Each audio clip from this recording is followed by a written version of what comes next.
तुमच्या लहान मुलाच्या मुखामध्ये कोणत्या गोष्टी चालल्यात याची कल्पना देखील तुम्हाला नसेल. भेसळयुक्त खवा चाललाय, भेसळयुक्त पनीर चाललंय. पोराची तब्येत करायची म्हणून तुम्ही त्याला ते तूप खाऊ घालता. ते तूप देखील आजकाल भेसळयुक्त येतंय. प्रत्येक गोष्टीमध्ये या नराधमांनी अक्षरशः काळा बाजार लावलाय. आमचा शेतकरी दादा हा प्रामाणिकपणे त्यांना दूध प्रोव्हाईड करतो, परंतु पुढे जाऊन त्या दुधाचा काळा बाजार करणारे हे नराधम आपल्याला पाहायला भेटतात आणि या नराधमांच्या गळ्यावरती पाय ठेवायला ज्या आयुक्तांची नियुक्ती झालेली आहे ते म्हणजे तुकाराम मुंढे साहेब. तुकाराम मुंढे साहेबांनी जेवढे छापे मारले, त्या छाप्यामुळं मित्रांनो जे काळाबाजारी करणारे हरामखोर आहेत ते आता घाबरलेले आहेत. पनीर पण टाकून देतात आहे, खवा पण टाकून देतात आहे. बाबा रे सापडलो तर आतमध्ये जाणं फिक्स आहे आपलं हे यांना माहिती आहे.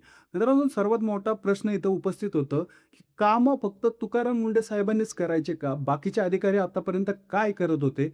कारण हा आपल्या सर्वसामान्य लोकांच्या जीवाशी खेळणारा प्रश्न आहे, की सर्वसामान्य लोकं जे दैनंदिन जीवनामध्ये गोष्टी खातात, यांच्यावरती आधीपासूनच एवढा रेड व्हायला पाहिजे होत्या, यांना आत टाकायला पाहिजे होतं. कुणाची हिंमत झाली नव्हती पाहिजे, की सर्वसामान्य लोकांच्या जीवाशी खेळणं.